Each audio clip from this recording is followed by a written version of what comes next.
ಸ್ವಾಭಿಮಾನಿ ನ್ಯೂಸ್ಗೆ ಸ್ವಾಗತ. ಇಂದಿನ ಪ್ರಮುಖ ಸುದ್ದಿಗಳು.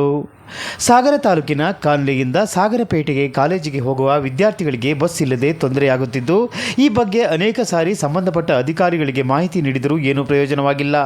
ಇದು ವಿದ್ಯಾರ್ಥಿನಿಯರ ಆಕ್ರೋಶಕ್ಕೆ ಕಾರಣವಾಗಿದೆ. ಸಾಗರದ ಶಿರವಂತೆ ಸಮೀಪ ಜೋರು ಮಳೆಯಲ್ಲಿ ಬಸ್ಗೆ ಅಡ್ಡಲಾಗಿ ಪ್ರತಿಭಟನೆ ನಡೆಸಿದ ಘಟನೆ ಇತ್ತೀಚೆಗೆ ವರದಿಯಾಗಿದೆ.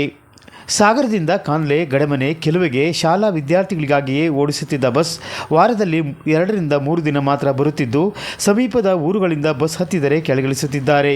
ಇದರಿಂದ ಶಾಲಾ ವಿದ್ಯಾರ್ಥಿಗಳಿಗೆ, ಕಾಲೇಜು ವಿದ್ಯಾರ್ಥಿಗಳಿಗೆ ತೊಂದರೆಯಾಗುತ್ತಿದ್ದು, ಸಂಬಂಧಪಟ್ಟ ಅಧಿಕಾರಿಗಳು, ಜನಪ್ರತಿನಿಧಿಗಳು ಮತ್ತು ಉಸ್ತುವಾರಿ ಸಚಿವರು ಈ ಬಗ್ಗೆ ಕ್ರಮ ತೆಗೆದುಕೊಂಡು ಬಸ್ ವ್ಯವಸ್ಥೆ ಮಾಡಿಕೊಳ್ಳುವಂತೆ ವಿದ್ಯಾರ್ಥಿಗಳು ಕೇಳಿಕೊಂಡಿದ್ದಾರೆ.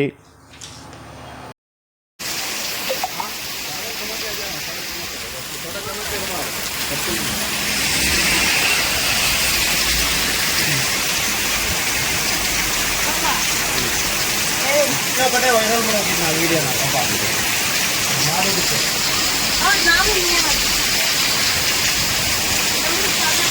ಎರಡು ಗ್ರೂಪ್ ಆಯ್ತು. ಅವ್ರು ಪಿಂಕ್ ಕಲರ್ ಇವರು ಸೆಕೆಂಡ್ ಕ್ಲಾಸ್ ಈ ಇದು ಬ್ಲೂ ಐತಲ್ಲ ಸ್ಕೈ ಬ್ಲೂ ಅದು ಫಸ್ಟ್ ಕ್ಲಾಸ್.